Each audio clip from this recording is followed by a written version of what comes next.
কিছু সময় পেরিয়ে গিয়ে মা বাবা এই পৃথিবী ছেড়ে চলে যান আমরাকে রেখে। আবার দিদি বোনদের বিয়ে হয়ে যায়, তারাও অন্যের ঘরে চলে যায়।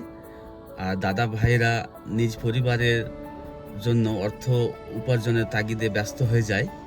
আবার দেখবেন নিজ ছেলে মেয়েও বড় হয়ে কোথাও না কোথাও জবে বিজনেসে সেটেল হয়ে যাবে, কিন্তু শেষ পর্যন্ত যে আমাদের সাথে থাকবে, পাশে থাকবে, সেটা হচ্ছে ওয়াইফ। তো আরেকটা জিনিস দেখবেন যে আমাদের মা বাবার পরে যদি আমাদের জীবনে কারো বড় ভূমিকা থাকে তো সেটা হচ্ছে বইয়ের। আবার অনেকে বলবে যে মায়ের সাথে কি বইয়ের তুলনা করা যায় না, মোটেও করা যায় না। কিন্তু আমাদের মা যে ক্যারেক্টারটা প্লে করে আমাদের লাইফে, যে ভূমিকাটা, সেটা আমাদের ওয়াইফ করে। যেমন মা আমরাকে খারাপ কাজ থেকে বাঁচিয়ে রাখেন, আমরাকে বলে বেশি রাতে ঘুরতে হবে না বা এরার সাথে মিশতে হবে না, ভালো মন্দ শিক্ষাটা দেয়। ঠিক সেই ভূমিকাটাই আমাদের ওয়াইফ আমাদের জীবনে এসে করে। তো সত্যি এই পৃথিবীর সবচাইতে সুন্দর সম্পর্ক হলো স্বামী স্ত্রীর। আর স্বামী স্ত্রীর মধ্যে যদি বোঝাপড়া থাকে তো জীবনটা অসম্ভব সুন্দর হয়ে যাবে।